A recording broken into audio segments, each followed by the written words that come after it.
Welcome to the road to Acapulco.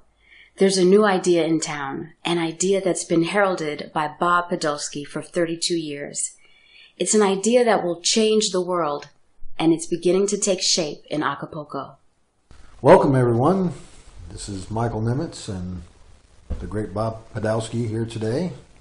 This is our episode 15, and today we're going to be talking about the Octologue and Business and how Octologues can help businesses do business better. So where do you want to begin, Bob?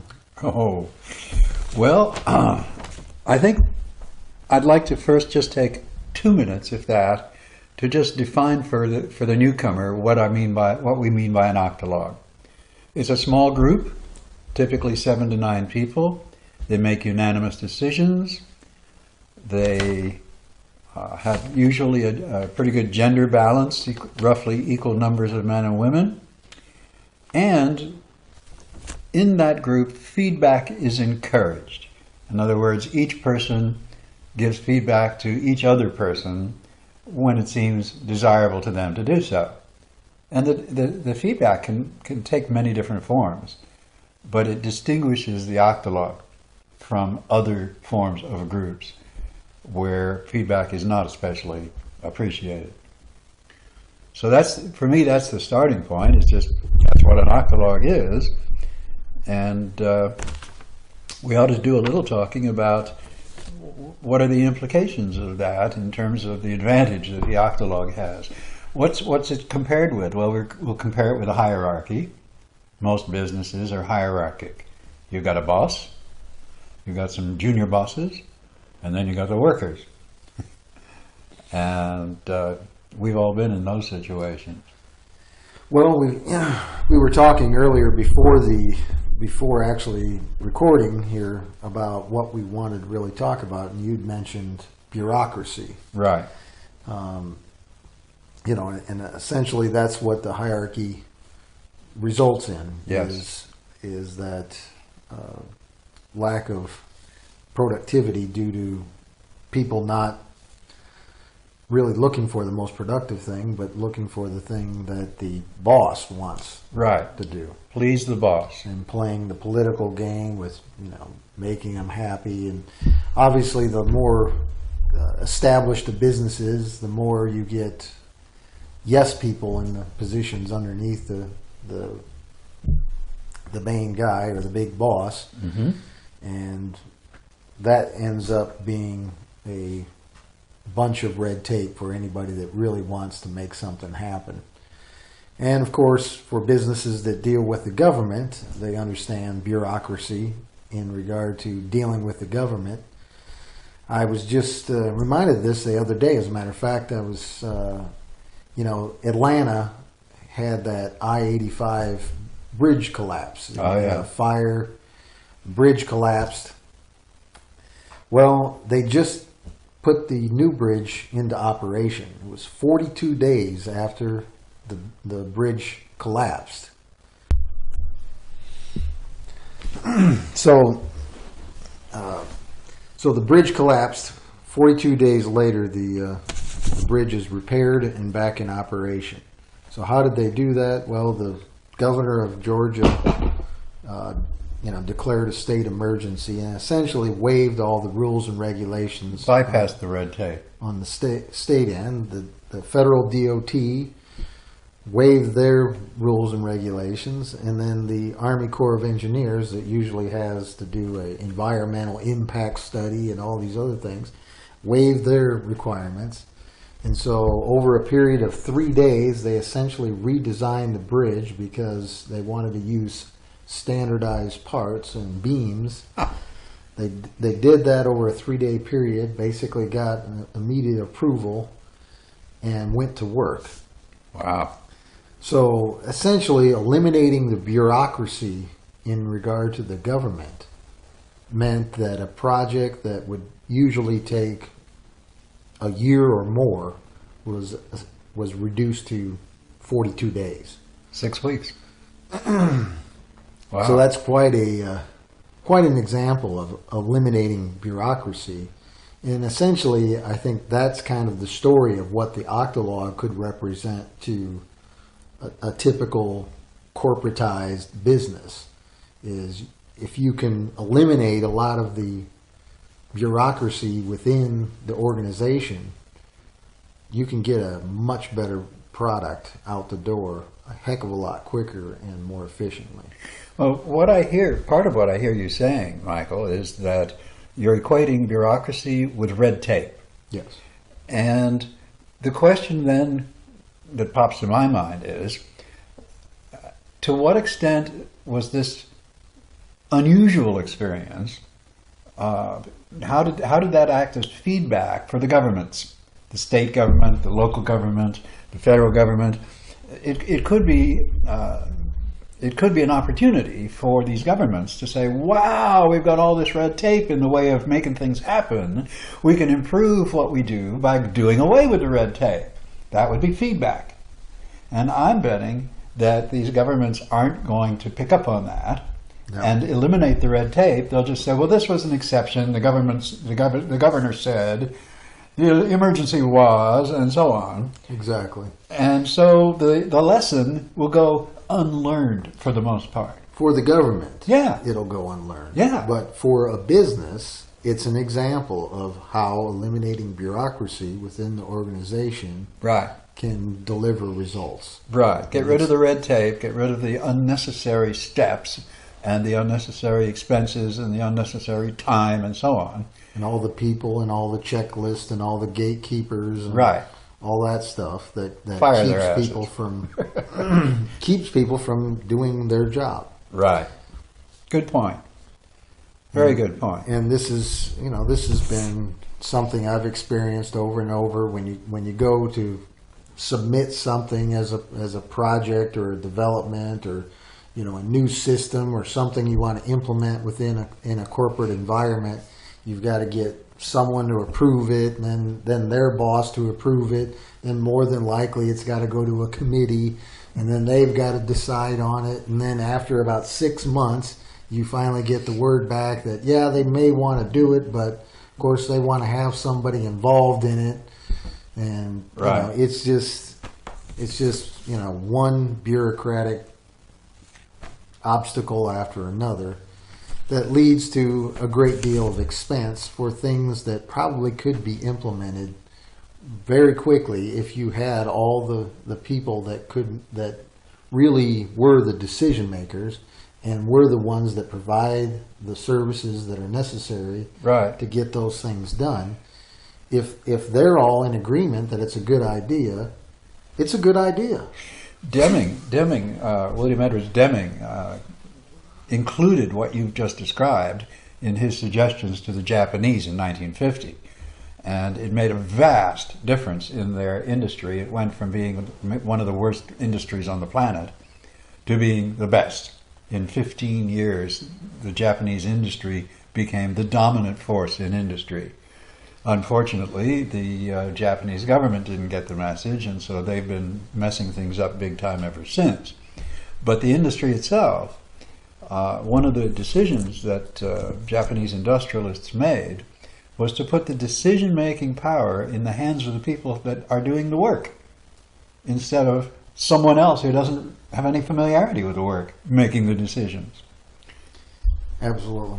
And that's the beauty of an Octologue. If you could get, let's just say a typical corporate environment where you've got, various departments and you want to make some type of improvement, you might create an Octologue that goes across the different departments. You might have someone in marketing, you might have someone in operations, you might have someone in quality control, but you put those people together into an Octologue and essentially empower them with the ability to make decisions and just let them go. And more than likely, you're going to start getting rid of, a lot of the bureaucratic baloney that creates a lot of inefficiencies in the business. And so for a corporate environment, that I think would be the best way to go about instituting an Octologue. But, if people are a little bit leery or unsure about the idea, then they might go within a particular department and just go with a little bitty operation or a small project and put together the people that matter in that regard and see on a smaller scale how that might work. I can see ways of doing that. In fact, I anticipate providing that know-how to a business. Let's say you have a big business and it has many departments, and they want to explore this Octologue idea. My suggestion would be, what is your least effective department? What department are you thinking of firing and outsourcing? And take that department and convert it into an Octologue or a Holomat, depending on the size. But then you would be able to demonstrate the efficacy of it, and that department would become an independent business contracted with your big business to provide a superior service to what they were providing before. And the executives, seeing that happen, might then decide, oh, we might do that to some other departments. And the whole thing gets more and more efficient in the process. Well, in regard to incentivizing the Octologue, do you think that the more you incentivize the Octologue, the more likely you are to get better results? Like, for example, a business owner that's saying, well, I'm already paying my employees to be employees, and if I organize them into an Octologue, I'm certainly going to get some improvements, but if the incentive to the Octologue is essentially, a 50% bonus of whatever improvements they make, that's certainly a much greater incentive for them to make improvements. Plus, let's just take as an example, suppose some big company has a shipping and receiving department that isn't doing well. That shipping and receiving department, reorganized as a Holomat of Octologues, would then be an independent entity, and they could take on work from other businesses. They could grow independently. And as they do that, they'll become more and more effective in taking care of the customer they already have, because they'll have more and more resources to do it. And they will make money. They will be profitable, and that's a big incentive, providing you're dealing with people who are sufficiently entrepreneurial. So let's, we did describe what an Octologue is, but we didn't really describe what a Holomat is. So, Holomat is a collection of Octologues who are working together in some way. They have something in common that they want to see happen. And so you have multiple Octologues forming an ethical contract with one another for some specific purpose. And in fact, you could have an Octologue could be part of several Holomats. Different individuals in that Octologue or in that original Holomat belonging to other groups, because there's nothing to limit other than the amount of time in the day.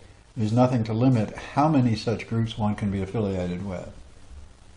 So doing this will imbue what started out as a big hierarchy. It'll imbue it with an entrepreneurial attitude that will benefit everyone. So let's get into a little bit of the meat of how an Octologue makes a difference versus just putting together a committee.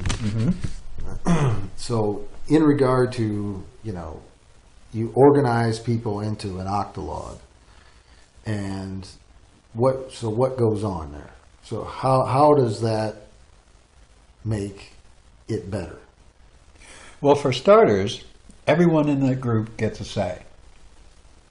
And not only is everyone permitted to have a say, but it's expected that each person in that Octologue has been selected by the group for the skills and knowledge that they have, and they have formed an agreement that is essentially a joint venture, and they are going to work together for their mutual advantage. each of them being individually entrepreneurial, each of them operating as an individual contractor within a bigger contract. So, but if we're talking normal workers are not necessarily entrepreneurial. So what is that? How do you prep them for that? Well, what you're really addressing now is what is the education of that society. And I see that in order for human society to become more creative and self-sufficient and capable, that human society has to become more entrepreneurial.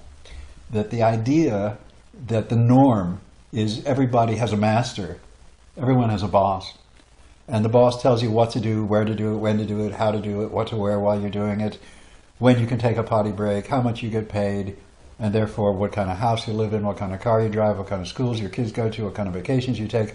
All of that is now in the hands of the boss. And when people realize how much better lives they can have when all of that is not in the hands of the boss, then the culture changes.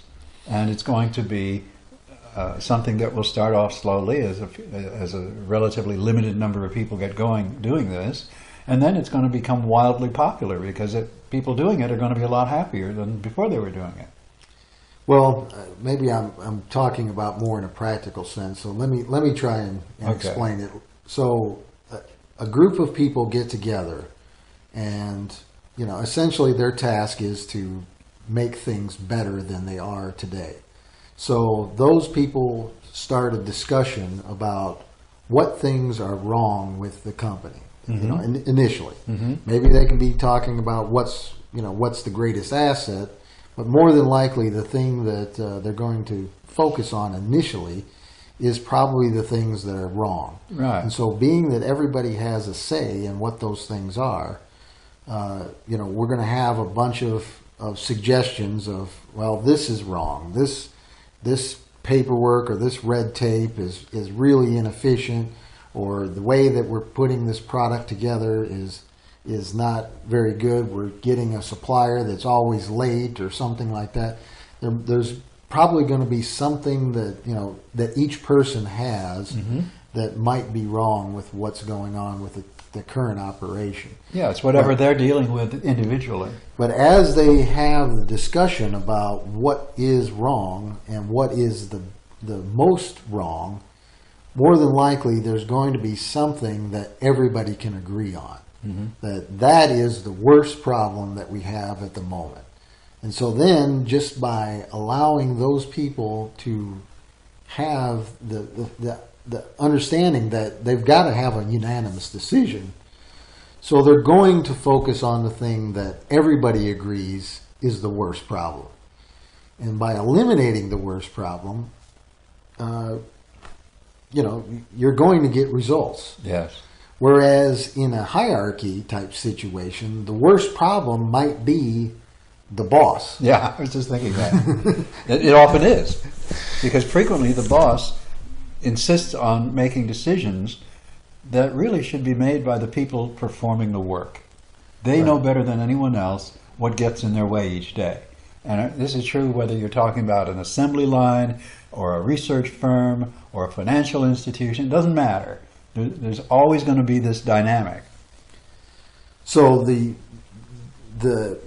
kind of empowering of the individuals within the Octologue are going through this first example, that now their words actually mean something, and they have the opportunity to discuss the different arguments on which one is the worst.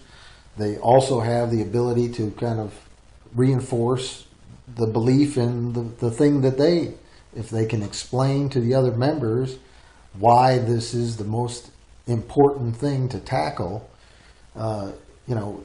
we start to see the individuals kind of becoming empowered by the fact that they are being listened to, and by the fact that they also have the veto on whether something is ultimately the best idea.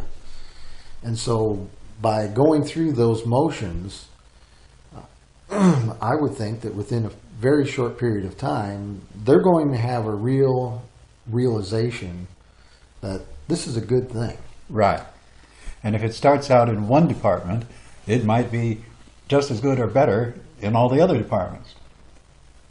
This is the kind of thinking I want to bring to the big corporation is, hey, here's a way you can try it out with a very limited downside or risk, and when you like it, you can spread it. Well, typically people that, typically managers and bosses and administrators within the corporate environment essentially are,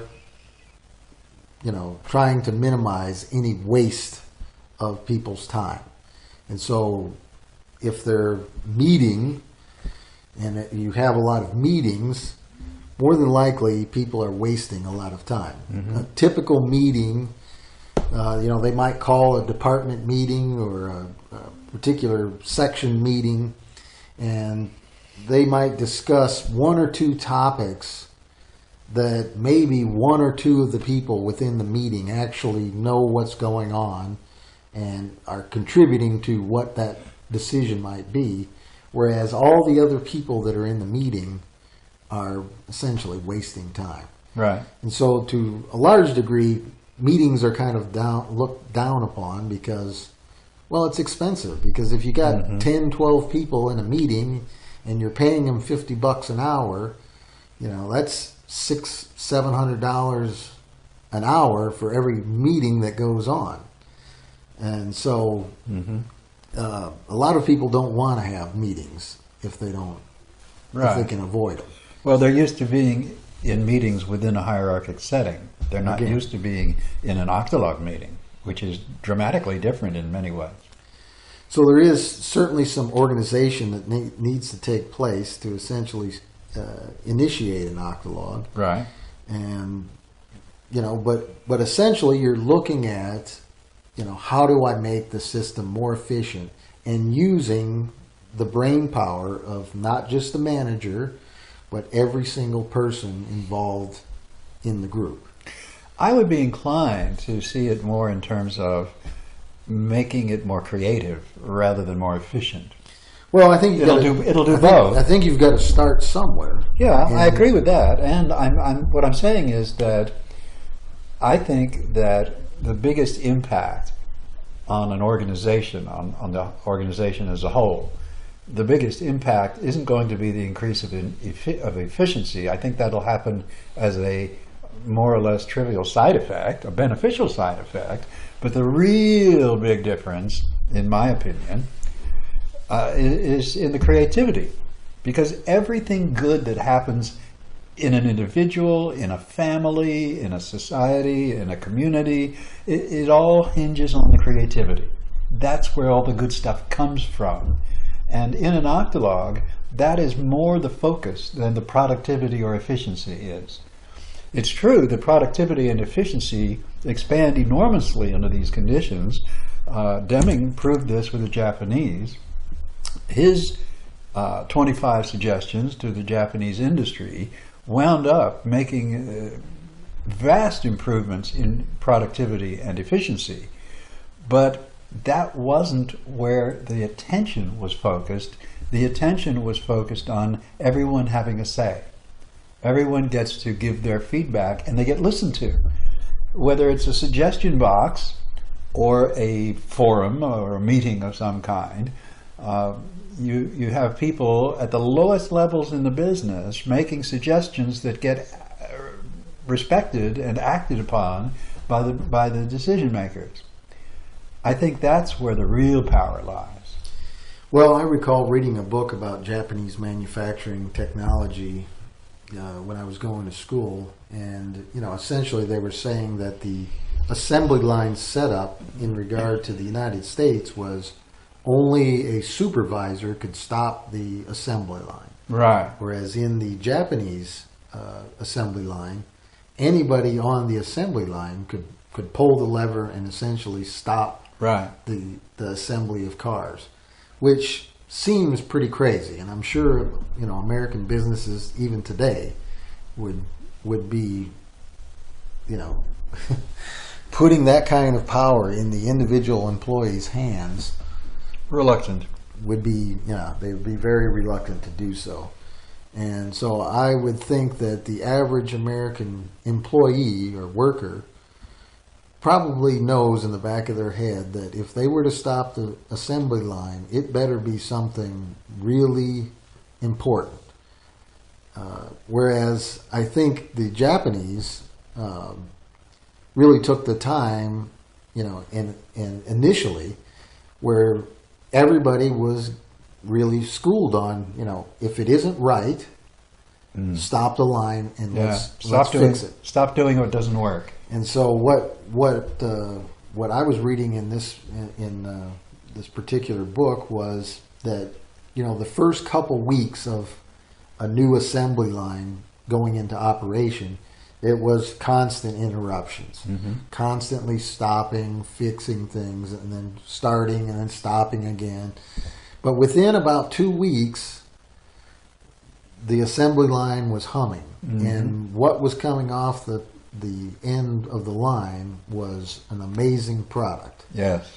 And not only that, but it was done in a much less time. I think the average man hours per car was something like 18 hours for a Japanese car at the time, and for the American manufacturer it was like 40 something.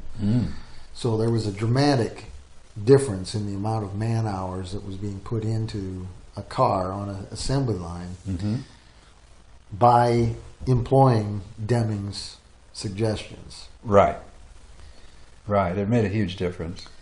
In a way, you can simply think of it as we're going to start something new, and at first we don't know what we're doing. And everyone in the group, everyone involved, has a say in what we're doing. And therefore, if you spot a problem, stop everything. Don't keep doing what doesn't work. Was one of Deming's central lessons. And if the line isn't working for any reason, it has to that reason has to be stopped. The line has to be stopped. The fix has to be done. Now, after a couple of weeks, as you pointed out, you've got a thing that everything's working because the problems have been identified and acknowledged and solved. If you don't do that, what's the alternative? Well, you keep doing stuff that doesn't work, and getting results that aren't what you really want. Yeah, and I can relate. I've got relatives that used to work in auto assembly plants outside of Chicago. That there was all kinds of stories of wrenches left in doors and all kinds of quality control issues with cars, coming off the line, and basically as soon as they'd bring the car off the line, they'd have to take it to another place where they'd have to fix the problem that they had on the assembly line. So each car that was manufactured already had to have, be repaired. Some repairs done to it just to get it to the showroom. Right. So, I think this is I think these are a couple examples of how business in the past have had these kind of bureaucratic red tape issues that in effect created circumstances where their product was a lot less than it could have been if they just got out of their own way. And that's what the Octologue is about, is putting together those things so that when there is something that's a weakness, that weakness is identified. And addressed. And at the same point, there's also the strengths. The strengths are also identified. So if there's something that we've got that's an asset that can be used creatively to create a new product or a new service or something new, a new feature, what you're talking about in regards to creativity, that's where the strengths come in. Right. But I really think that people, the average worker is much more apt to see the weaknesses and see the problems Well, initially. they're faced with trying to do the job in a system that doesn't work. Yeah. And then there's a tendency in bureaucracies and hierarchies, there's a tendency to reward people who are accidentally, literally accidentally successful at something, and punish people who are equally accidentally seen as responsible for something going wrong. And this is the main thing. One of the main things that Deming used to demonstrate. He had a series of exercises. He'd go into a company and he'd show them, okay, here's an exercise, and people doing the exercise would quickly realize they're trying to control something that they have no control over. When the problem is the system, you can't get people more successful in their work by having them chant slogans or sing songs or reward people for happening to do well or punishing them for the statistics happening to come down on them something that didn't work. This was a big deal. This is a big deal. This is why he called his method statistical quality control. Mm-hmm. He didn't call it improve the ethics of the work setting, but that's what it had the effect of. And that was the reason why Japanese were so successful, because they wound up, by attempting to be more statistical in their approach, they wound up being more ethical. Yeah. Well, there's another thing that in regard to people working together, if you look at some of the best businesses to work for, you'll obviously find that they take care of their employees. They provide more services. They listen to their employees more. Mm-hmm. And so in some regard, there are businesses that understand that investing in their workforce does create benefits. Mm-hmm. They have a lower retention or they have a higher retention rate. Right. And lower turnaround. Less people turnover. are leaving the company. Right. That's a very important thing. But the amount of efficiency and productivity that they get out of that investment is really rather minor in comparison to what they could get if they were employing an Octologue. Right. Well, there's something about the Octologue that is very fundamentally entrepreneurial. And we will find, as businesses, as big hierarchic corporate structures move towards the Octologue, there will be a lot of people unhappy with it for a while. And they'll be unhappy with it because they don't know how to function that way. They're used to issuing orders. They're used to receiving orders. In the standard corporate environment, information flows downward. The boss tells the others what they are to know. And very little information goes the other way because of the resistance to the feedback. This is what is the bureaucracy. People don't want to be told by those working for them that something's going wrong. And so you wind up with a culture in which success is mostly a matter of avoiding punishment, which is absurd when you think about it, but that's how it is. Absolutely. So let's talk about a couple different kinds of businesses, like, for example, a startup business. Okay. How would an Octologue benefit a startup business where you've got just a few people, maybe you've got 8 or 9 people working together, or a small business where it's, you've got the number of people, but, you've got a lot of risk too. You're probably creating a new product. You're addressing a new market. There's certainly a lot of risk out there for a startup business. Yep. This is why you need to have people involved in that transition who are entrepreneurial. And there will be people who will go away. There will be people who quit. Gee, if I can't call the shots, if I'm not the boss in that sense, I don't want to be in that group. Okay, goodbye. It is going to take a certain amount of visceral courage to install an Octologue in an environment that was previously hierarchic, simply because people aren't used to it. And some of the people were drawn to the hierarchy because they like having power over others. Well, a startup doesn't necessarily have a hierarchy, though. I mean, you That's might right. have Exactly a right. founder or something like that, but typically most of them are kind of working like an Octologue, Yep. where they're working together. They understand that every day is meaningful. That if they screw things up, that it could be the end of the business. And the group is small enough that everybody gets to talk. Right. Everybody gets heard. And the real question is what happens to that group as it grows. As the numbers increase, you get to a place where you can't have an ordinary conversation among the whole group. At that point, if they don't break into smaller groups, you're going to have a communication mess. And it's not going to be amenable to easily fix it. Well, I guess I was trying to lead you into something, but I guess I'm not going to get you there. Well, so I'm going to throw it in myself. Go, do it. So a startup business, let's say you've got a small startup business. It's 7, 8 people, and you get to a point where you're trying to evaluate what should we do next. Mm-hmm. And some of the people want to do this, and some of the people want to do that.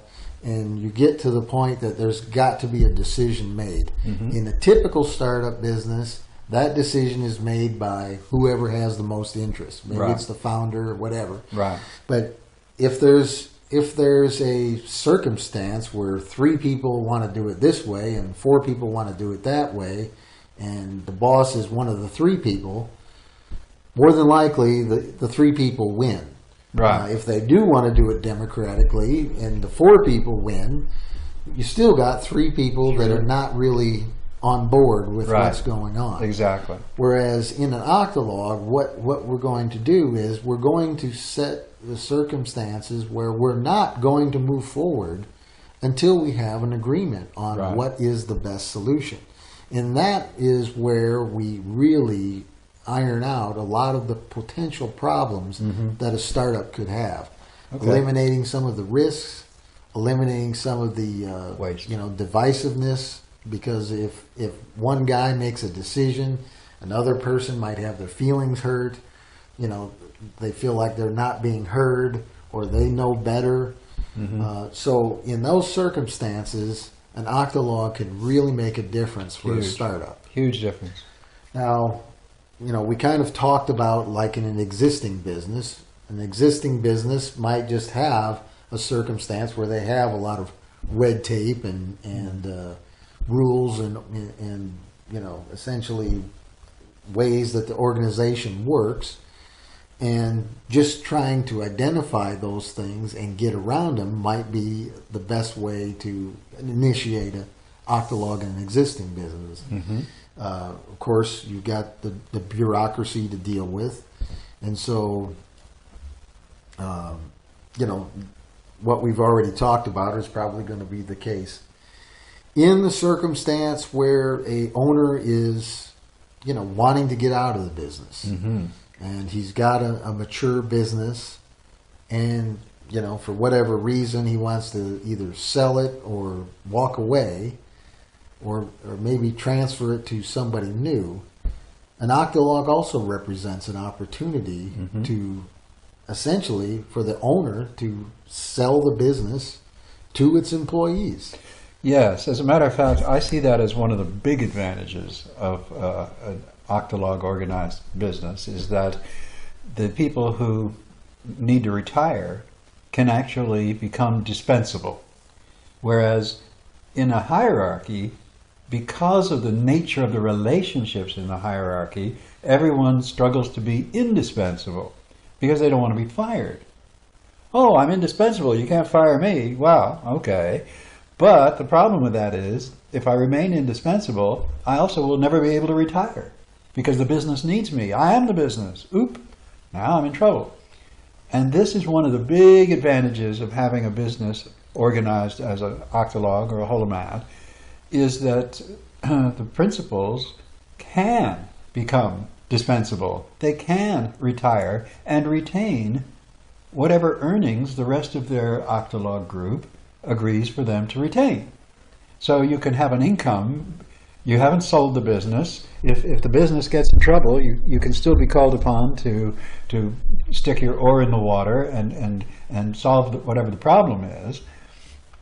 But at the same time, you are not having to be there, 60 hours a week. Well, like for example, let's say an owner that owns a business and maybe it's worth a couple $1 million.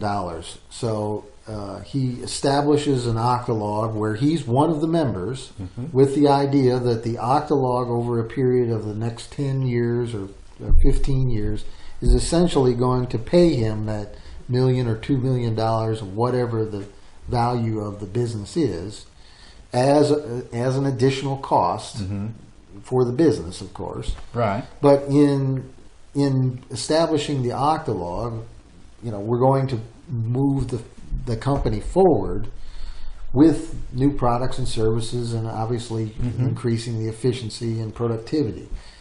But by doing that, over a period of time, he might realize, or she, that the 7 other members have got a pretty good grasp on what's going on, and he might replace himself with somebody else in the Octologue and essentially step aside. Right. And at that point, he can essentially walk away, go on vacation, go on to his retirement, and, of course, be by the phone to check in or whatever, but really understand that the operation is in great hands. Exactly. And everything is being taken care of. He's not indispensable.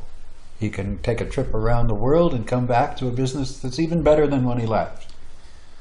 What is interesting, though, is the employees could do the same thing. They could see that the owner is, the owner wants to get away, but, is kind of hampered with the thing, and probably see that the owner is really, not interested in the business anymore. And so the employees could go to the owner and say, you know what, we've got this idea for an Octologue. We'd like you to be a part of it. This is going to basically get you the money that you want for the business. But we need to really understand all the aspects of the business. If you'll help us do that, we will move forward. And in most cases, I think the Octologue would do an exceptional job of making that happen. I agree. Totally agree with that. And in fact, I'd go so far as to say that for an executive who wants to retire, nothing could be more beneficial than the Octologue, because it allows the person to become dispensable. No matter what their role in the company is, no matter how they see themselves as being the business and so on, there isn't any kind of business that cannot be modeled. And once you have a successful model, you're in good shape. The other piece of it is, think about what most owner executives do when they want to retire. They're either going to die at their desk by being totally indispensable, or they're going to try to sell the business. Now, what if they sell the business? Well, there are 2 ways that can happen. One way is you sell the business and you get a big chunk of cash because you happen to luck out and find a buyer that could afford to pay you a big chunk of cash. What are you going to do with it? What are you going to put that cash into? Whom do you trust to invest your big cash settlement? Put it in the stock market? I don't think so. The stock market can crash. And it does. It crashes regularly. Same thing with the other alternatives, is that whatever you're going to put that money into, it's not going to give you a big return, and you don't have any control over it. There's all kinds of things can go wrong. Whereas, by contrast, if your fellow employees, I won't call them employees because in a Holomat or an Octologue, everyone is equal in terms of having a say. That doesn't mean everyone gets equal shares of the profits. That doesn't mean that. Not everybody gets an equal share of the profits, because some people put more into the business than others. Some have more to give than others, and agreements have to be reached as to who gets what share of the proceeds. But whatever that agreement is, it's a beautiful thing compared with having employees and having to decide, well, do we give the employees bonuses or we don't? We do some profit sharing with the employees. Oh, do they get to vote or do they not get to vote? And so on and so on and so on. It just is a huge headache and almost never works really well.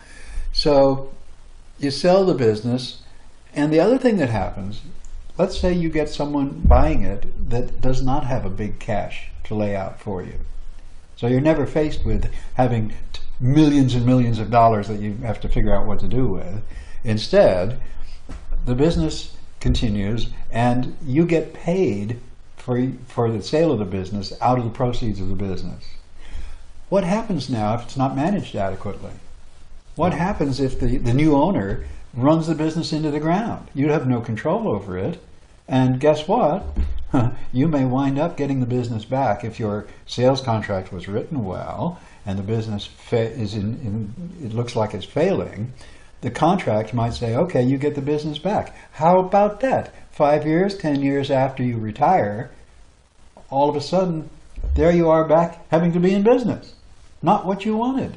Not to mention the fact that if the customer relations go south, you're starting off back at the beginning. Well, the marketplace for selling businesses is a pretty small marketplace. There's not a whole lot of, depending on, of course, the business, but the average business owner that wants to sell his business to somebody else, typically, doesn't have a lot of choices. No. Where this could really make their businesses a lot more valuable. Yes. And essentially get them the price that they want for their business. Right. And I think that's a huge for somebody that's considering retiring or moving on to something else. Well, all of the big famous investors, the ones that have done really well, one of the techniques or tricks that they point out over and over is when you get into a venture, you've got to have a plan for your exit. Whether you're putting money into a passive investment, whether you're buying stock in a company, whether you're trading on the Forex, whatever you're putting money into, you've got to have an exit strategy. And the exit strategy possibilities with an Octologue are way bigger than they are with a hierarchy. Lots more opportunity. So the final one I wanted to talk about in regard to businesses is the investment opportunity. Okay. Of seeing a business that's implementing something like an Octologue, or a startup business that's implementing an Octologue. There's some real opportunities for this once people understand what an Octologue is and how it's opportunity for success and alleviating risk and enhancing creativity means that an investment into a business that's being run as an Octologue is a much better investment. And so from an investor's point of view, Octologues could be a really beautiful thing. Especially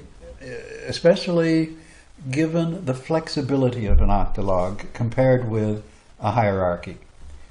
Octologues are inherently flexible. Anyone in the group can come up with a new idea and have it seriously considered. That means it's much more flexible because, in a hierarchy, your opinion doesn't count for anything unless it's given to you by the boss. And if you get your opinion from the boss, then by golly, you're on the inside track. But that's not always the best idea. And one of the things I love about the Octologue is that as business conditions change, as the marketplace shifts and changes, the Octologue has built into it an incredible amount of flexibility and adaptability. And so it'll adapt to new conditions fairly easily compared with the hierarchy, where unless it's the top boss who makes the decision, chances are nothing's going to change. And the top boss frequently has no idea what the hands and feet are doing. You know, he's the head, but he doesn't know what's going on, what the problems are, what the opportunities are. Well, we can certainly see, you know, those type of examples in the current American marketplace. Look at the retail businesses that are going under left and right, and you know, quite a few of the businesses that are in the United States, you know, with the exception of maybe the technology areas, you know, are really kind of stuck. Dinosaurs. Yeah. I agree. And, you know, you know, you see some of like the oil companies or something that are getting into wind energy and solar energy, but as they do it, it's not, you know, they're taking something that may be an innovative product or something like that, but, you know, they kind of stick it into their system, and before long, it's nowhere near the beautiful idea that it was when before they got it. But let me say a word about how that comes about, because I think that's key. As a business grows and acquires more and more capital, they become capable of coasting. They don't have to be as innovative in order to keep going. And so over time, due to the bureaucratization, the elimination of corrective feedback, and the slowing of innovation, due to these factors, a lot of these big businesses, they don't even know that they're dead. It's like a dinosaur. They've outlived their usefulness, and they keep going for a while because they've got a lot of money, but they're no longer innovating. They're no longer competing. They're no longer leading the way.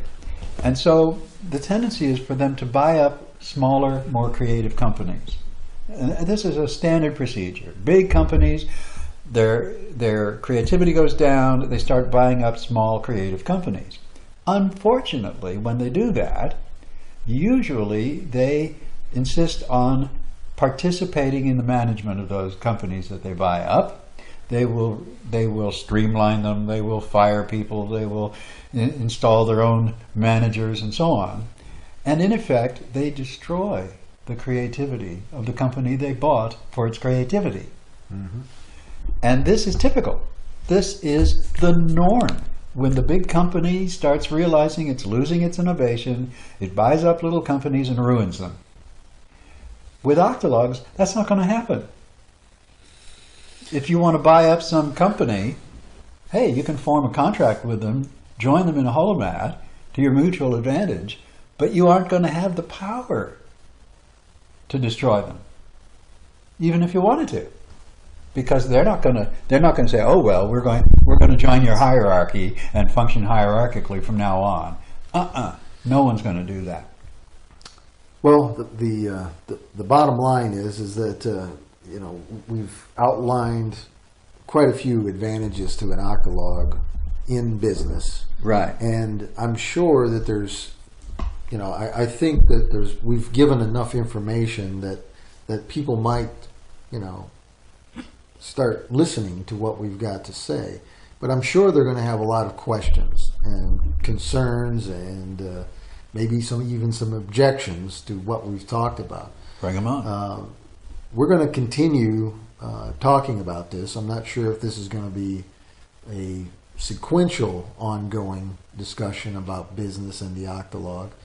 But over the period of time, we're going to revisit Octologues and businesses, hopefully as we get some questions and stuff like that. Mm-hmm. But we've actually also started a startup of our own in regard to a consulting company, right, with the idea that we can help people that are interested in possibly involving themselves in an Octologue or involving their business in an Octologue, right, and we might be able to help them out. There's a good chance we can.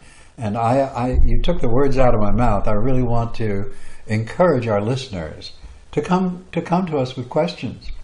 We are very open to being questioned. We realize that we cannot answer all of your questions. We don't know what they are until you tell us.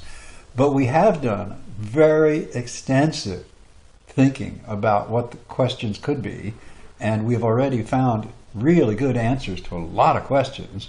So bring us your questions and give us a chance to provide the answers. We'll be happy to do that. One way you can do that is to go on holomat.org and post your questions on the forum. And that will be something we will definitely want to respond to, because every question that you bring about this subject matter is something of vital importance to us to have answers. And if we haven't already answered it, we'll put the time in to find the answer, because that's one of the great strengths of an Octologue, is that we're really, really good at finding answers to questions that nobody's ever thought to ask previously. Well, in regard to talking about the our consulting situation, if someone sees the beauty of an Octologue but doesn't necessarily understand all the ins and outs about it, essentially we are an Octologue, so we can function as an advisory board or advisory council to a business that's that might be interested. But like as we discussed before, the fact that we understand this circumstance, that we understand that it's a good investment, that we understand that it's great for someone that's trying to retire or walk away from their business, or for some employees that want to acquire their own business. Right. These are all things that we could help you with, because we understand this thing works. Yes. So, if you're out there and you think this might be a good idea and you've got some business ideas, it's certainly something that we'd like to talk to you about. I can see two main areas that fall into what you just said, into that category. One is for startups, people who have a good business idea. Maybe they've got a few friends who'd like to do something with them, and you're not quite sure how to get started. We can help with that. That's everyday thinking for us. The other is the big business that is approaching dinosaurhood. They're well established, but it looks like the business has peaked. Revenues have leveled off. Maybe they've started going downhill, and you really want to fix the system. If you are serious about doing that, we have a lot of tools that you would find helpful, and would be glad to advise you on how to go about it. So it's a technology very valuable both to the startup. I mean, I don't mean the IPO level startup. I mean just a few guys wanting to do something together, at that stage of development. And then again, when the business is mature and you've already succeeded at something.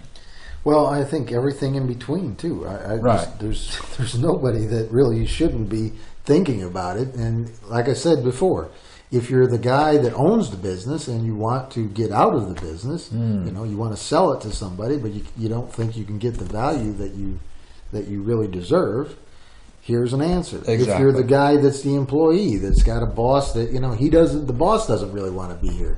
He wants to leave and go to Florida, or get his boat and sail around the world. Right.